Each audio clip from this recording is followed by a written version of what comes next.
Saudações, eu sou Wilson Tivelli, pesquisador científico da ACTA Regional de São Roque, e estou vinculado à unidade de pesquisa e desenvolvimento em agricultura ecológica, que por sua vez pertence à Agência Paulista de Tecnologia dos Agronegócios da Secretaria da Agricultura e Abastecimento do Estado de São Paulo. A pedido da comissão organizadora do 5º Dia do Enólogo, realização do Instituto Federal Campus de São Roque, ocorrida entre os dias 18 e 22 de outubro de 2021, venho falar um pouquinho para vocês de viticultura orgânica, mais especificamente sobre o controle de pragas e doença. Para que a gente possa dar início à nossa apresentação, eu trago para vocês uma referência bibliográfica, da qual eu gosto muito. É uma publicação da doutora Ana Primavesi, que é esse livro que aparece à esquerda do vídeo, Pergunte ao Solo e às Raízes. Nesse livro, a doutora Ana Primavesi conta diversos causos, da sua experiência agroecológica, de situações em que ela conseguiu resolver os problemas usando a agroecologia. Então, para pessoas de diferentes formações, de diferentes orientações, consegue entender de maneira muito fácil os problemas apresentados por ela e resolvidos para a agroecologia. E não tem como a gente perguntar aos solos e às raízes se a gente não começar fazendo uma trincheira no solo, como mostra a imagem à direita, para que a gente possa observar impedimentos, desenvolvimento de sistema reticular, e para aqueles que quiserem, pode-se fazer um teste de infiltração de água do dia anterior, nesse destaque aqui no círculo vermelho, onde, usando uma lata de 18 litros, a gente coloca água misturada, no nosso caso aqui, a cal, que funciona como um marcador de solo que permite ver a infiltração da água neste solo. Tá? Essa é uma imagem da nossa unidade. Veja que ela é uma unidade urbana, nós estamos localizados muito próximo ao centro de São Roque, e esta área coberta com plasticultura é o nosso experimento, que é feito em parceria com o Sim dos Vinhos, o Instituto Federal Campus de São Roque, a Prefeitura Municipal e a Secretaria da Agricultura, através da ACTA Regional. Então, essa apresentação está mais ou menos estruturada para que a gente fale um pouco da fertilidade do solo, mostrando para vocês como reduzir os cultivos mecânicos é importante para manter a vida do solo, e estimular a atividade biológica. Passamos em seguida a falar rapidamente da manutenção e o incremento da biodiversidade no solo, para isso usando controle biológico, fazendo uma gestão de redução de insumos oriundos externamente à propriedade, para finalmente, então, nos dedicarmos ao controle de pragas e doenças, falando basicamente do trabalho que o agricultor orgânico tem de antecipação dos problemas, e o controle quando a antecipação do problema não dá certo com cobre e com enxofre. Bom, falando da fertilidade do solo, claro que nós começamos o nosso experimento fazendo a trincheira na área, e essa imagem central é uma imagem de poucos dias antes do início do preparo dos berços para o transplantio das mudas. Observe que nós tínhamos uma excelente cobertura proporcionada por gramíneas e por mucuna nessa área, e a trincheira nos permitiu afirmar que não era necessário arar, gradear, subsolar a área do experimento, essa gleba 22, aqui da UPD.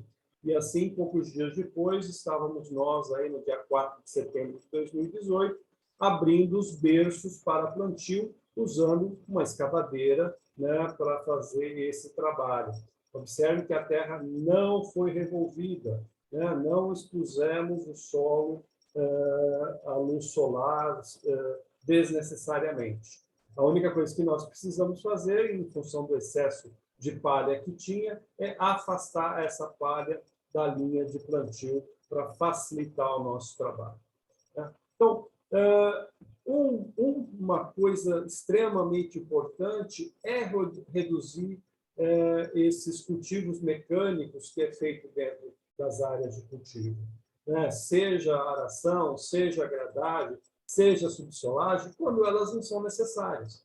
Essa imagem que eu mostro para vocês foi realizada em julho de 2020 e eu preciso dizer que é uma das ações que nós fizemos que eu me arrependo, porque nós tínhamos, naquele momento, tanta matéria orgânica acumulada na entrelinha de cultivo, que acabei sendo convencido da necessidade de se revolver essa matéria orgânica para depois colocá-las junto à linha de plantio.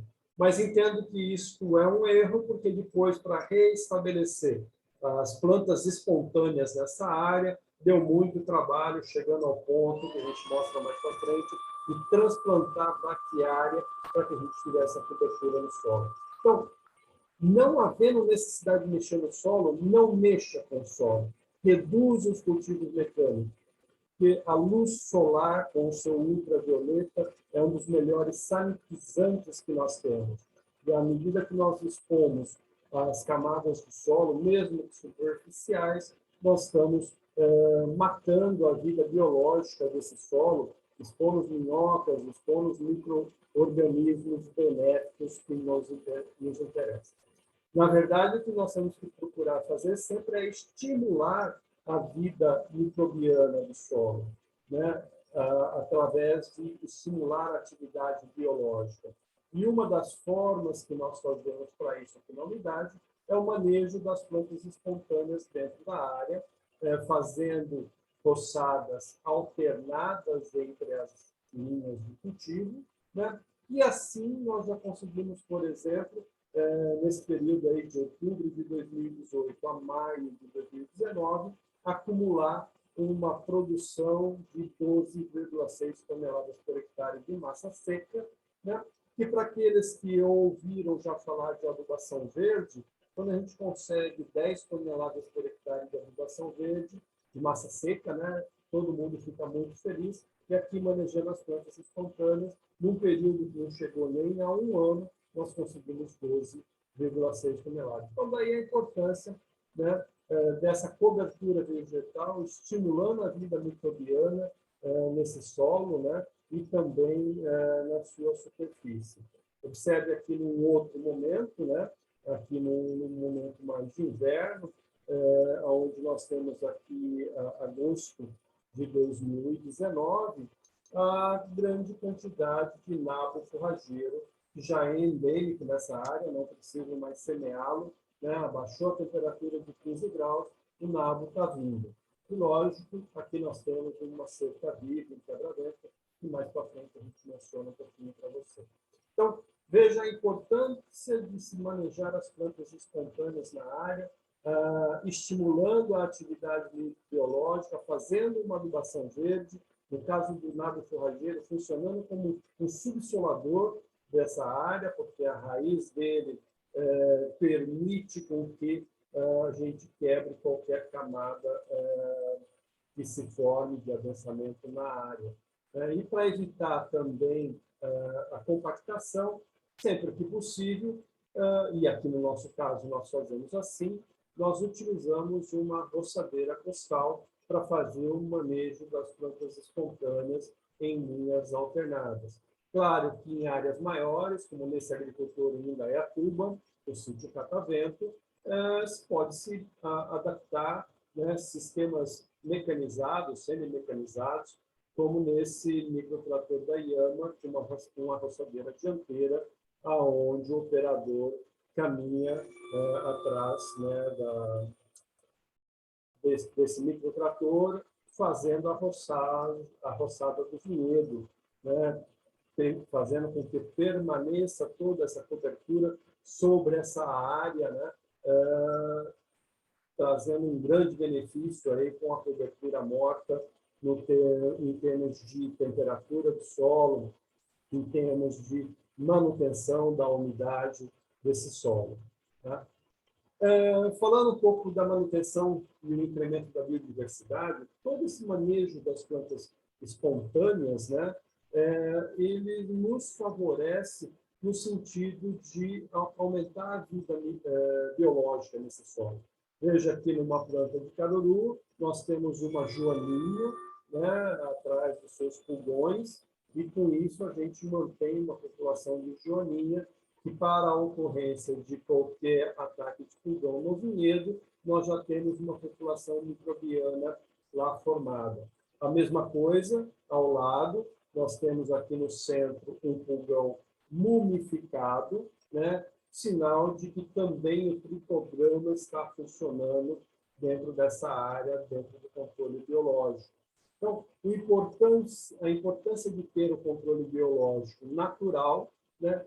A gente consegue simplesmente por manejar as plantas espontâneas sem erradicá-las todas ao mesmo tempo, nem pensar em usar um herbicida dentro da viticultura orgânica, mas roçando de forma alternada as linhas, porque se eu também roçar tudo de uma vez, eu vou estar retirando a casa dos meus inimigos naturais, né, e fazendo com que eles morram ou tenham que ir buscar outros abrigos. Né? Então, é importante do manejo da planta espontânea, como vocês conseguem ver aqui, né?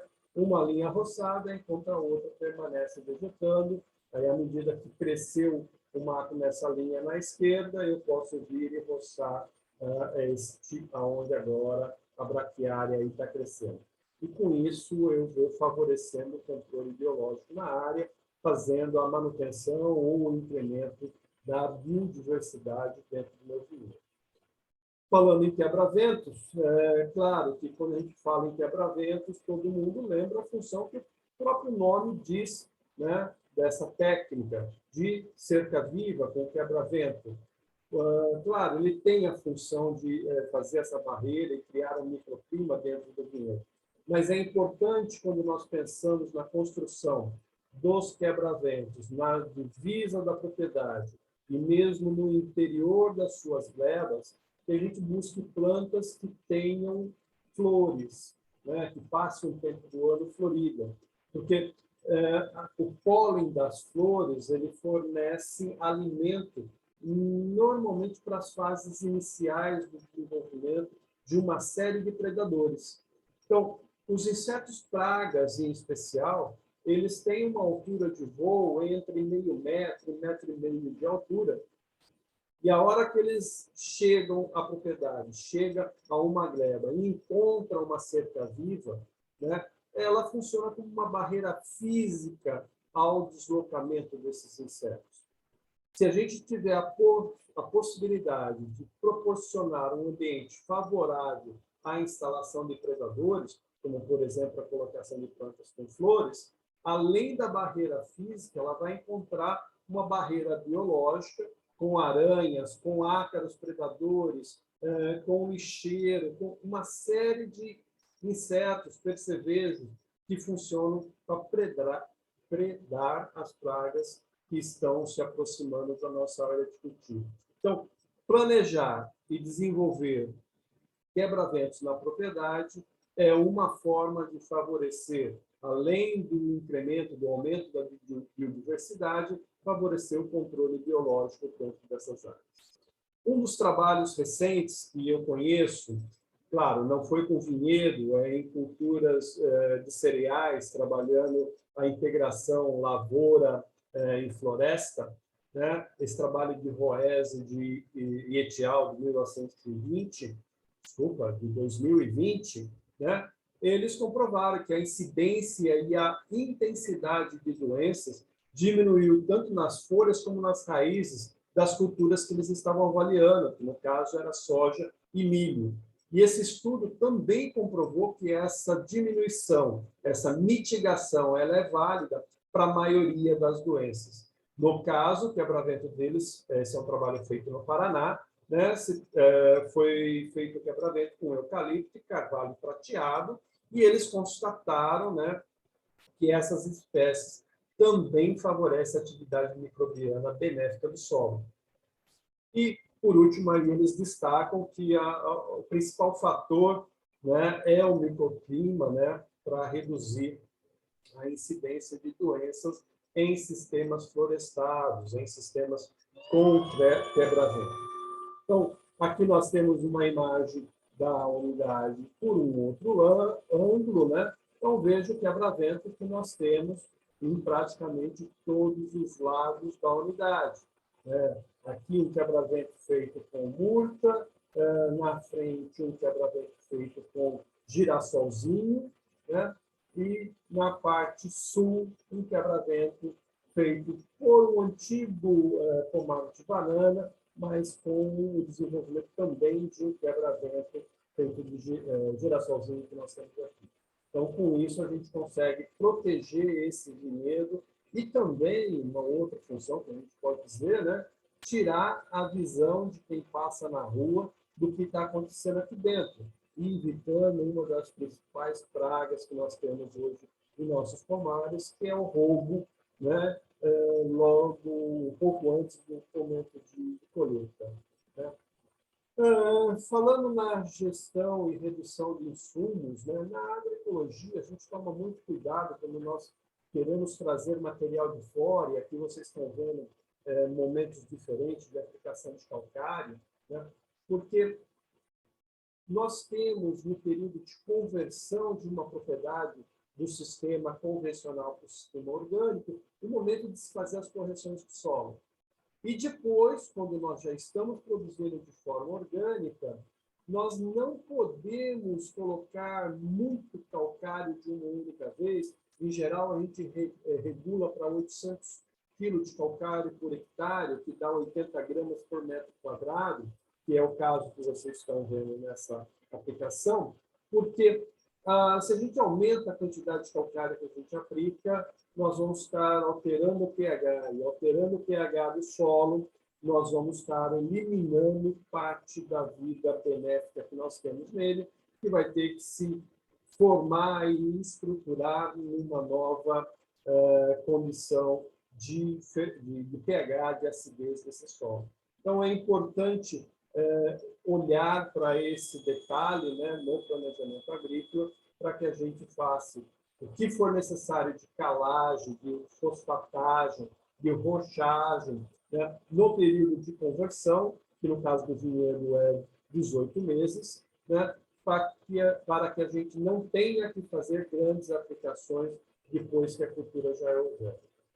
E falando, então, da parte de controle de pragas e doenças, né, um dos grandes ferramentas que os nossos viticultores orgânicos têm e agricultores orgânicos têm é o planejamento, né, através do caderno do plano de manejo orgânico, onde esse caderno está disponível no site do Ministério da Agricultura para ser baixado. Ele dá uma orientação, né, mas, diferentemente da agricultura convencional, nossos agricultores orgânicos eles precisam escrever, né, esse plano de manejo antes de começar a produzir, revisar antes de cada safra, porque a rotina do agricultor orgânico no controle de pragas e doença, ele começa com o planejamento, com a antecipação de problemas fitossanitários que a gente possa ter dentro dessa área.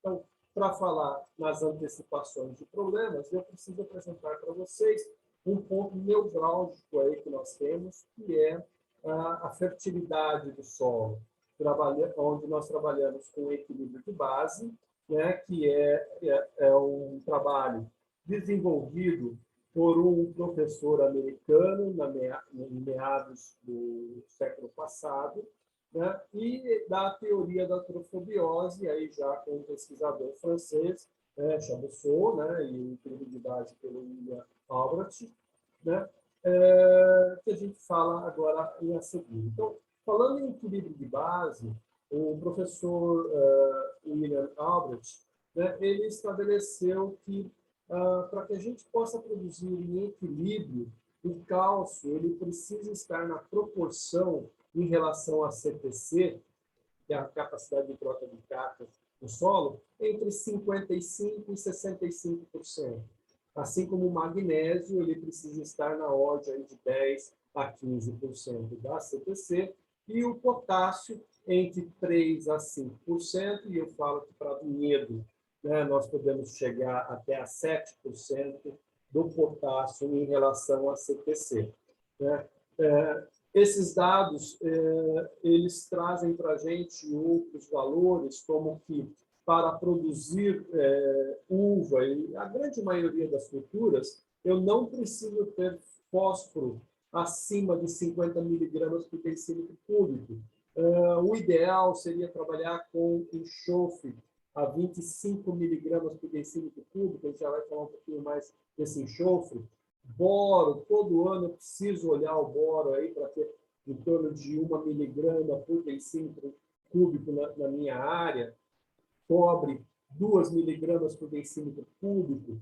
Ferro, em torno de 20 miligramas por decímetro cúbico. Manganês, 20 miligramas por decímetro cúbico. E zinco, na casa de 5 miligramas por decímetro cúbico.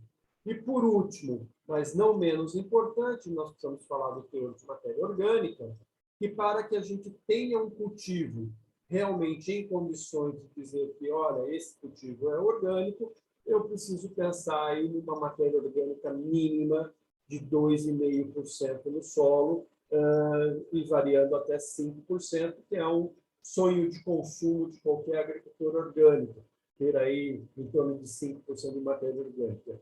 Aqui na UPB, em São Roque, nós temos algumas áreas com 4,7%, 4,8%, e a área do vinhedo está entre 3% e 4% de matéria orgânica. Então, aqui nós temos o equilíbrio de base, né, que é fundamental para a gente equilibrar a planta e, com isso, antecipar uma série de problemas fitossanitários, como a gente passa a ver em seguida.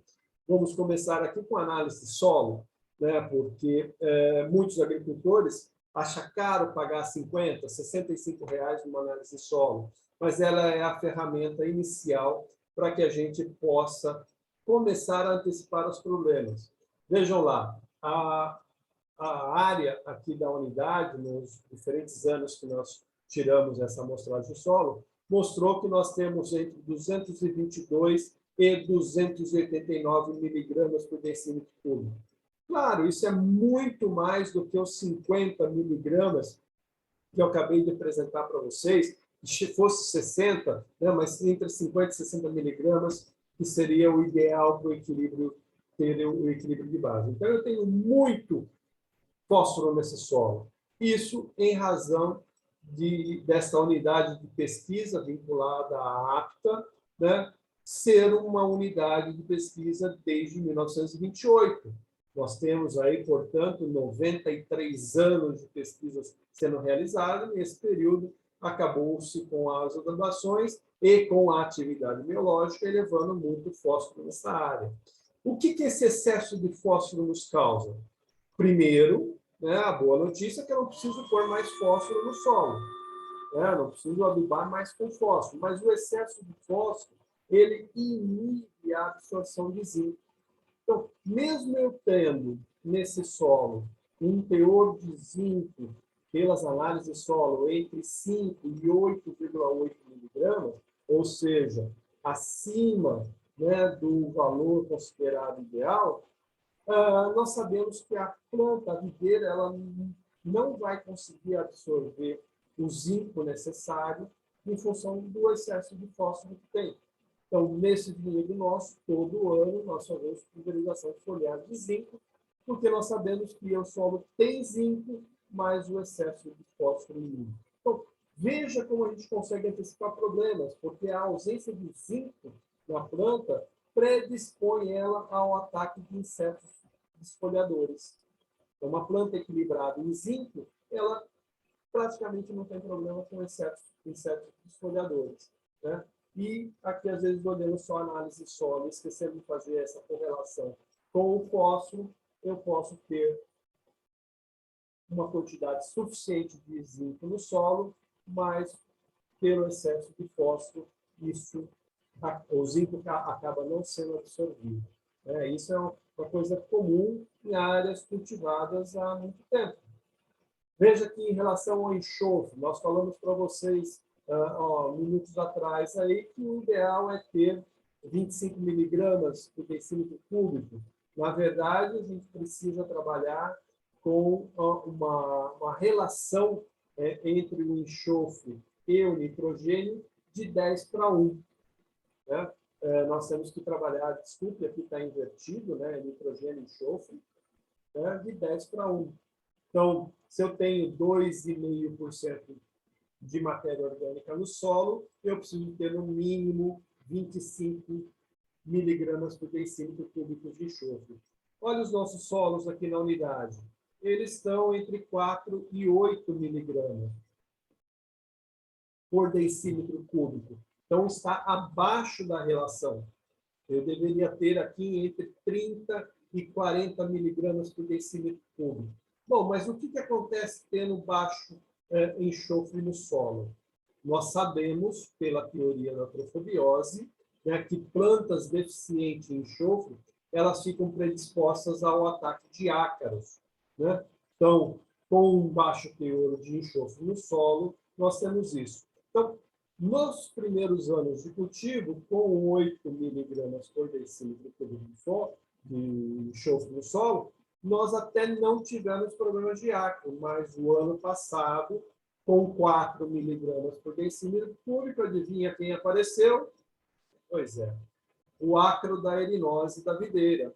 Né? Nessas condições, nós sabemos que poderia ocorrer, e de fato ele ocorreu, e acabamos corrigindo nessa safra este problema com a aplicação do gesso agrícola, né, no início da safra, e agora, se necessário, a gente pode fazer uma aplicação de algum produto à base de sulfato, como, por exemplo, a gente vem usando o sulfato de zinco para corrigir o zinco, já fornecendo um pouco de zinco. Mas o fundamental é corrigir no solo o teor de enxofre, porque a planta sabe o momento que ela precisa do enxofre, vai lá e pega ele. Com isso, a gente consegue eliminar o problema de ácaro da erinose no nosso vinhedo. Né? Dando sequência, o próximo nutriente a ser comentado é o cobre. Observem, eu tenho aqui nos solos da UPD, em agricultura ecológica, entre 7,4 e 10,3 miligramas por decímetro cúbico. Quanto de cobre mesmo precisaria ter? Está aqui, eu trago para vocês, 2 miligramas por decímetro cúbico. Então, eu tenho muito mais cobre do que o necessário. E isso é em função dos cultivos de vinhedo, que há décadas, né, falei para vocês, há 93 anos, se planta uva nessas áreas, né? Então, isso já trouxe um acúmulo de cobre no solo. E a deficiência de cobre ele favorece a ocorrência da peronóspora ou do míldio, que é uma dor de cabeça enorme aí para os nossos viticultores, não é mesmo? Então, vamos corrigir o cobre no solo quando é necessário para que a gente minimize a ocorrência de míldio dentro das nossas áreas de vinhedo, né? Em especial nos vinhedos orgânicos. Aqui nós temos um outro exemplo muito interessante. Eu falei há pouco para vocês que o manganês no solo precisaria estar aí em uma situação ideal de 20 miligramas por decímetro cúbico. Nossas áreas aqui elas são pobres em manganês. Né? Nós começamos esse trabalho em 2018 com 9,1 miligramas por decímetro cúbico e o ano passado nós tivemos a área com 1,4 miligramas por decímetro cúbico. Bom, mas qual que é o problema do manganês? No agricultor convencional, ele não precisa se preocupar com o manganês, porque uma boa parte dos fungicidas que são utilizados no vinhedo já tem manganês na sua formulação. Mas para nós que somos orgânicos, não. Né? E veja, nós temos uma planta, inclusive, que é indicadora para solos deficientes em manganês, que é o Rubim. Né? Talvez muitos de vocês já conheçam ou tenha visto em sua área. O fato é que a deficiência de manganês, em uma das cultivares que nós estamos avaliando, ela se apresentou na safra passada.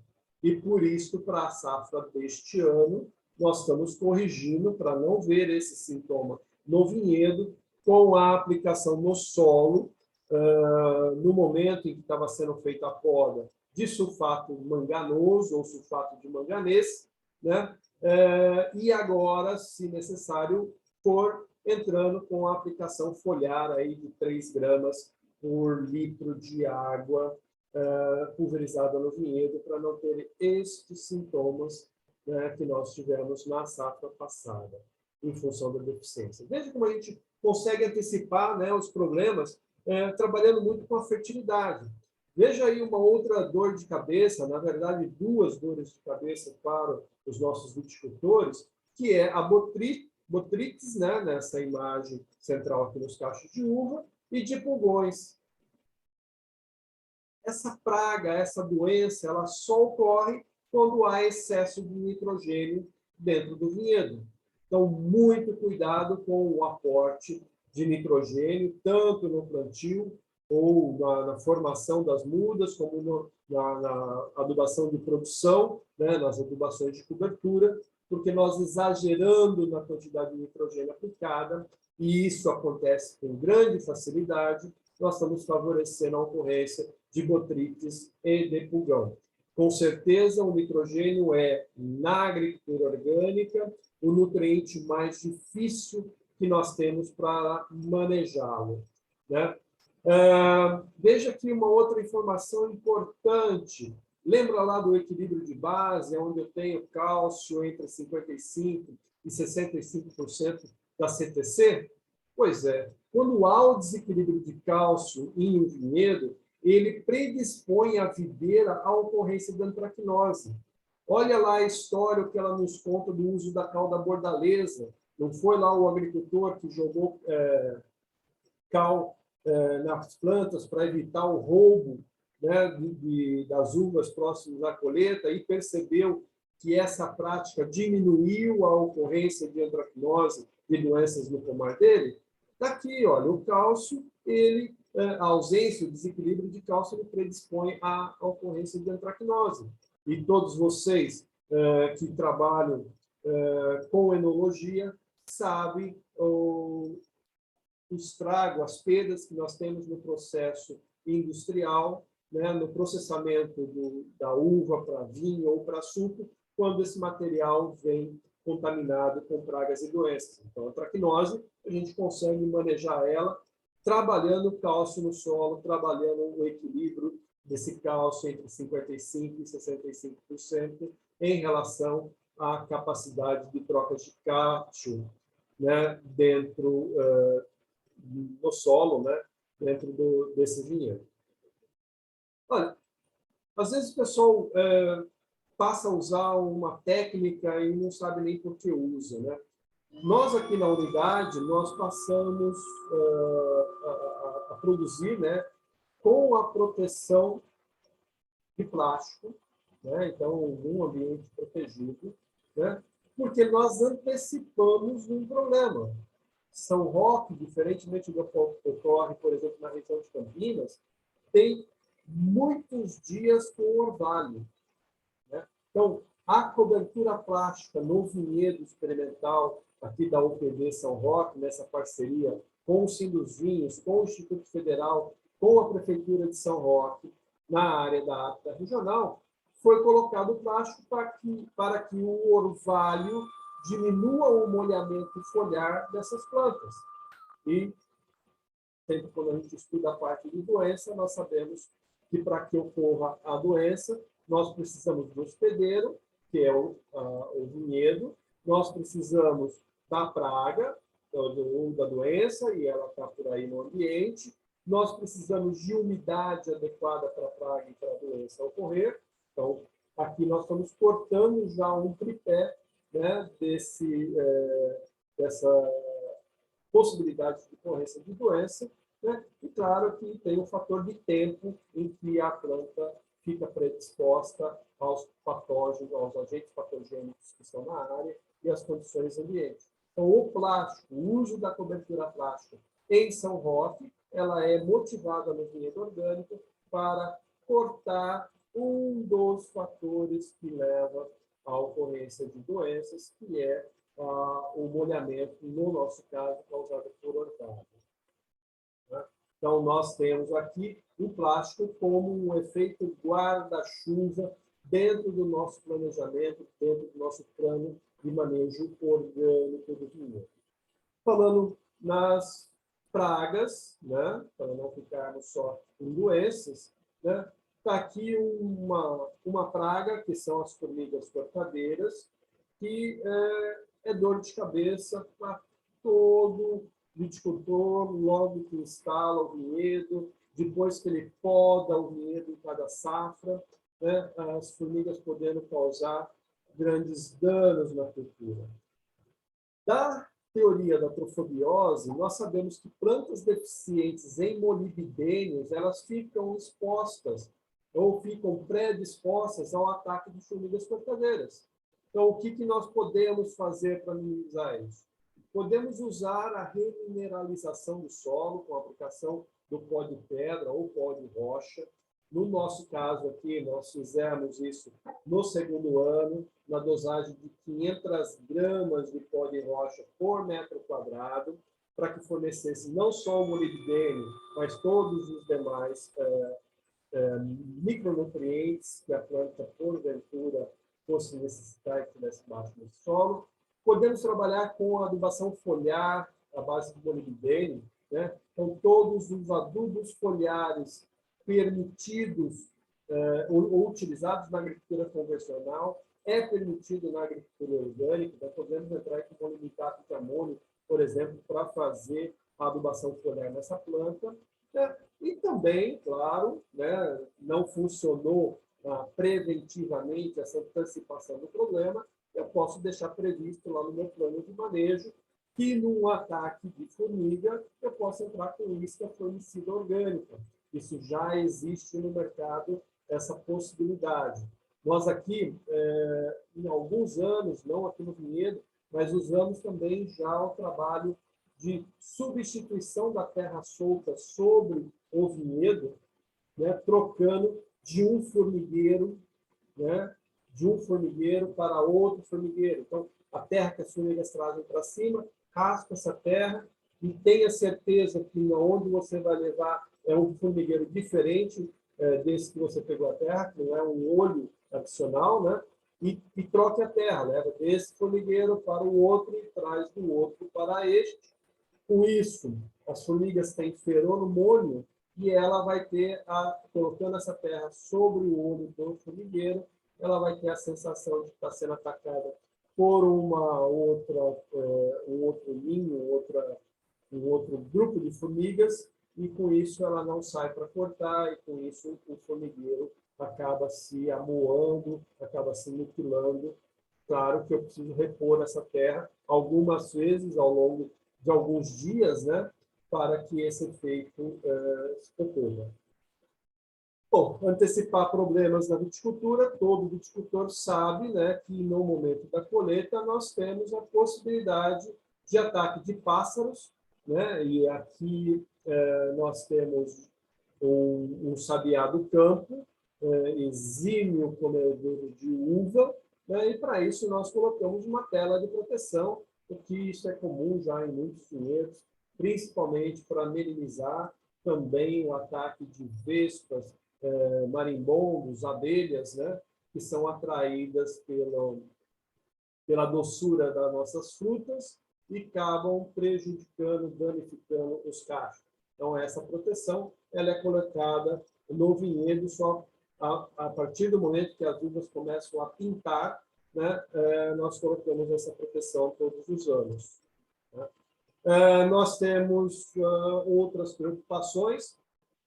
Este ano, estou de olho nesses macaquinhos aqui, né, nesses saguis, mas nós tivemos no primeiro ano muito problema com o coati. Né? Tanto é que nós perdemos a produção no primeiro ano em função do ataque do coati.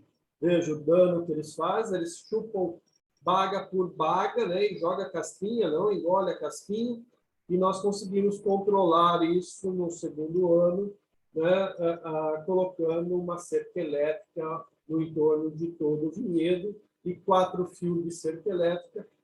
Conseguimos controlar o coati sem mexer com eles, sem ficar espantando, sem tentar remover eles, porque isso legalmente nós não podemos fazer. Então, a cerca elétrica funcionou para o coati.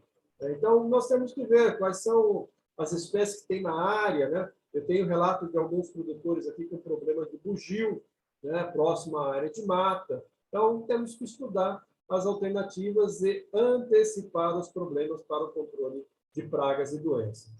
Evidentemente, se nada disso der certo, né, dessas antecipações, a legislação orgânica, através da portaria de número 52 do Ministério da Agricultura, de 15 de março de 2021, né, ela traz lá em seus anexos a relação de práticas, né, e ingredientes que nós podemos utilizar. Então, a cauda bordaleza é permitida ser utilizada para o controle de doenças dentro da área, assim como o sulfato de cobre e todas as formulações praticamente de cobre elementar que nós temos disponível no mercado.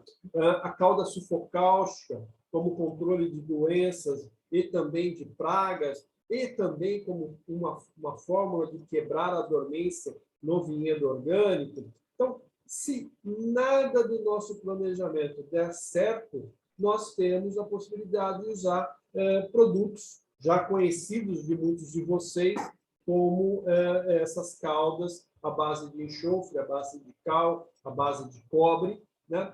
E nós estamos usando aqui no nosso vinhedo também a homeopatia, nos 2 últimos anos, com resultados muito interessantes, onde nós usamos um produto comercial chamado Homil 21, né, que é a base de arnica paulista, que aplicamos do momento, aliás, 15, 30 dias antes da poda, até o momento em que começa a granar as bagas, e após disso, o segundo produto homeopático de marca Homil 28, que é a base de mercúrio tartárico, para favorecer na granação das nossas bagas.